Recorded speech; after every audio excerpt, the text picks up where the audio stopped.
From the moment we're born, we have a voice. We develop ways to talk about what we're trying to get across while coming up with our own personal slangs, inflections, and unique vocal vibrations.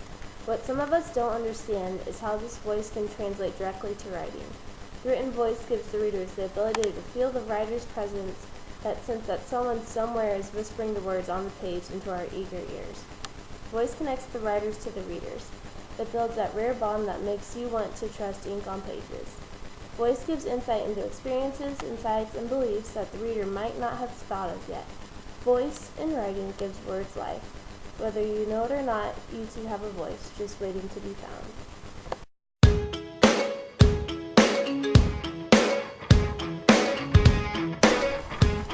As a college student, you should strive to make your voice be heard.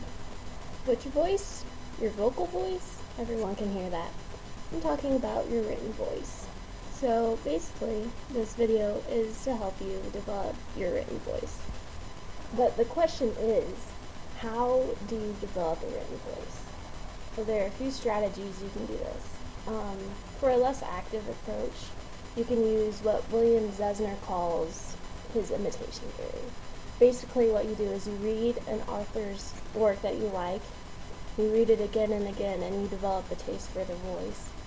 And by doing this, you can see if it's the right fit or not, and then kind of like mimic them, like parrot writing, I guess you could say. Another thing you can do is just simply talk. Yvonne Sue Runyon says that by talking, like telling your story to other people, you can start to develop your word choice, your validation of ideas, and also like just your voice in general, because you're actually hearing yourself speak. So you can look at your paper and decide if that's you talking or if it just doesn't seem like it would be you.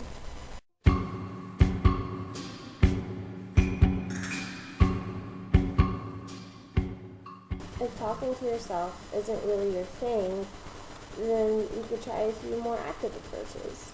The first was thought up by a woman named Rebecca Jimmel, and it's a writing journal.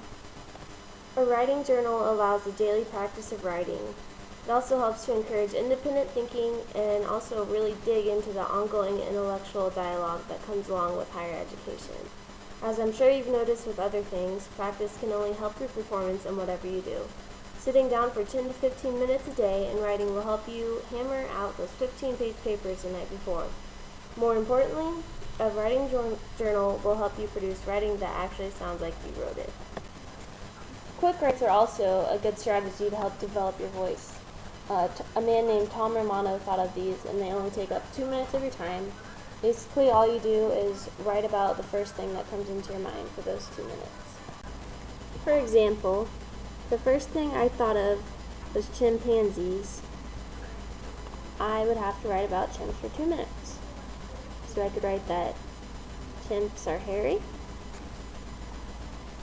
and they're fun, and they like to swing on trees. And then I could use that, and then I can expand on that for 2 minutes.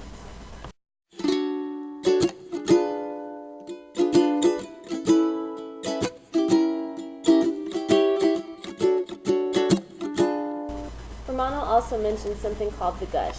This is that feeling of inspiration you get when you sit down, pen in your hand, ready to go, and the words just seem to pour out of your pen. Romano says, write while the heat is in you.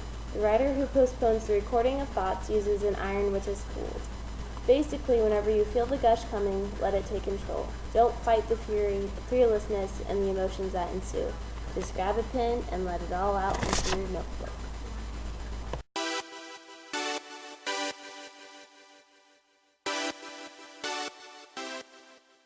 So in order to establish our written voice, you have to first start reading great authors out loud. Second, tell your story out loud. The third is to start a daily writing notebook. Fourth is try to do some quick writes here and there. And always, always, always follow the gush. Gush is in charge. Voice is probably the most ignored aspect of academic writing. But once you grasp it, writing for you might become easier, and it will definitely sound better. and help you be able to stand out in your classes full of 200 people. Yeah. That's how you had it.